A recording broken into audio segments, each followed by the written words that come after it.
Hello guys, welcome to my channel with brand new video. So friends, আজকে আমরা নিয়ে আসছি, একটু পরে বলি, আমরা সবাই জানি যে OnePlus কিন্তু হাই রেঞ্জের কাস্টমারদের জন্য বানানো হয়, কিন্তু এখন মিড রেঞ্জদেরকে ধরার জন্য OnePlus-এর ফার্স্ট মিড রেঞ্জ ফোন নিয়ে আসছে এই রিসেন্টলি, আর এটার মডেলের নাম হচ্ছে OnePlus Nord। সো আমরা আজকে OnePlus Nordকে নিয়ে সব কথা বলবো, জানিয়ে দেবো specification, design, each and everything. So আশা করি পুরোটা ভিডিও জুড়ে আপনাদেরকে পাবো। So let's get into the video.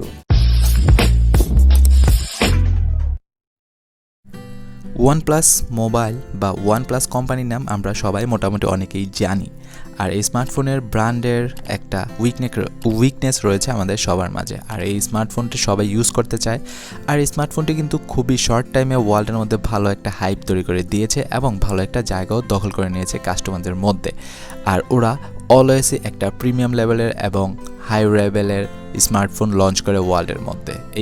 আমরা একটা হাই ব্র্যান্ড, হাই ভ্যালু কোম্পানির নাম হিসেবে আমরা OnePlus-কে চিনি। বাট OnePlus রিসেন্টলি ডিসাইড করেছে যে হাই লেভেলের কাস্টমারদের তো অ্যাট্রাক্ট করেই নিয়েছে, এখন ওরা মিড লেভেলের কাস্টমারদেরকেও হাতে নিতে যাচ্ছে, আর সেই জন্য ওরা নিয়ে আসছে OnePlus Nord নামে একটা স্মার্টফোন।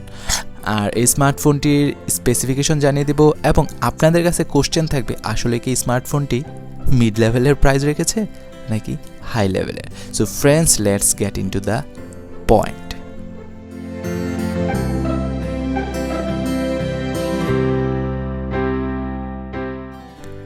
তো প্রথমে আমি তাহলে আপনাদেরকে জানিয়ে দিই স্মার্টফোনটির কনফিগারেশন, দেন আমরা কথা বলবো প্রাইস সেগমেন্টটা নিয়ে। এটা কি আসলে একটা মিড লেভেলের স্মার্টফোন নাকি ওভার প্রাইসড একটা স্মার্টফোন? সো চলুন তাহলে জেনে নিই। ডিসপ্লে সেগমেন্টে পাচ্ছেন 6.44 inch fluid AMOLED display and resolution হচ্ছে 1080x2400 pixel. Screen to body ratio হচ্ছে 86.7% এবং 408 ppi। আর সাথে পাচ্ছেন সামনে এবং পিছনে কর্নিং গোরিলা গ্লাস 5 এর প্রোটেকশন, আরও পাচ্ছেন 90 hertz refresh rate, that's mean super smooth and HDR10+।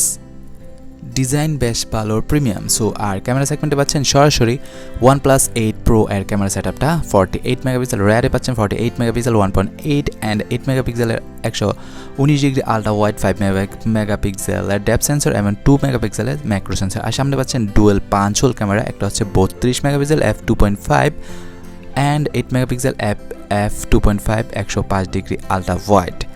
আর সাথে পাচ্ছেন 4K ভিডিও, রেয়ারে পাচ্ছেন 4K ভিডিও 30 fps 60 fps এবং 1080-তে পাচ্ছেন 30 60 অ্যান্ড 240, আর সেলফিতে পাচ্ছেন 30 and 40 fps A video record করার সুবিধা। আর প্রসেসর হিসেবে পাচ্ছেন স্ন্যাপড্রাগনের 765G7nm প্রসেসর, আর জিপি হিসেবে পাচ্ছেন 620 Adreno, এবং ডিভাইসটাতে ব্যাটারি ব্যাকআপ হিসেবে পাচ্ছেন 4115 mAh, আর সাথে পাচ্ছেন ফুল করার জন্য 30 ওয়াটের ফাস্ট চার্জার, যা কিনা 70% ফুল চার্জ করতে পারবেন অনলি 30 মিনিটে। সো সব কনফিগারেশন মোটামুটি ওভারঅল পারফেক্ট, বাট 800 সিরিজের প্রসেসরটা ইউজ করলে ভ্যালু ফর মানি হতো।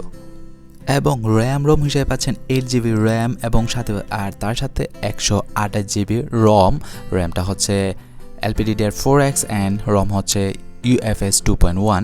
এটাতে অনলি একটা ভার্সন হিসেবে বাংলাদেশে পাবেন only 8GB and 128GB স্টোরেজেরটা, but এটা তিনটা ভার্সন হয় 6GB 64GB এবং 12GB 256GB।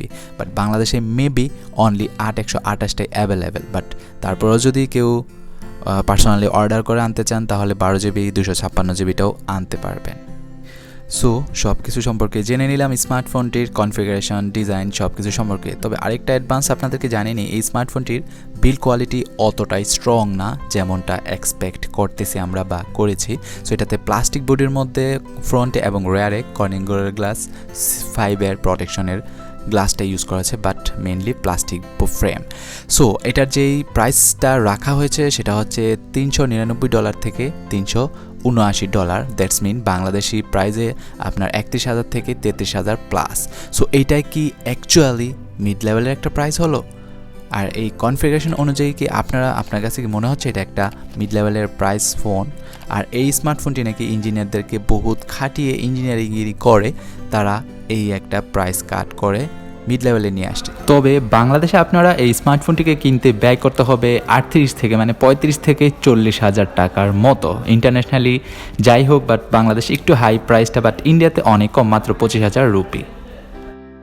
আর সাথে আমার পার্সোনাল ওপিনিয়ন আপনাদেরকে জানিয়ে দিই, আমার কাছে অ্যাকচুয়ালি ভ্যালু ফর মানি মনে হচ্ছে না, কারণ এটা যদি লাস্ট ইয়ারে যে প্রসেসরটা ইউজ করা হয়েছে ওদের 800 সিরিজে যে প্রসেসরটা, ওইটা যদি ইউজ করা হতো তাহলে মোটামুটি আমার কাছে মনে হতো না ইটস গুড ফর মানি। এবং এটাতে আপনারা OxygenOS পাচ্ছেন আর সাথে পাচ্ছেন অ্যান্ড্রয়েড 10, তবে অপারেটিং সিস্টেমটা অনেক স্মুথ এটা আমি জানি, এবং সাথে তো পাচ্ছেনই 90 হার্টজ রিফ্রেশ রেটের একটা ডিসপ্লে। সো পারফরমেন্স ভালো হবে, বাট প্রাইস অনুযায়ী আমার কাছে পারফরমেন্সটা অতটা ফ্যাক্ট হচ্ছে না, যদি আরও কিছু অ্যাড করার প্রয়োজন ছিল। তারপরও আপনাদের মতামতটা আমাদেরকে জানাতে ভুলবেন না। সো ভালো থাকবেন, আল্লাহ হাফেজ। I'm an icon, man. And my girl about a 10. I should fuck her in a Benz.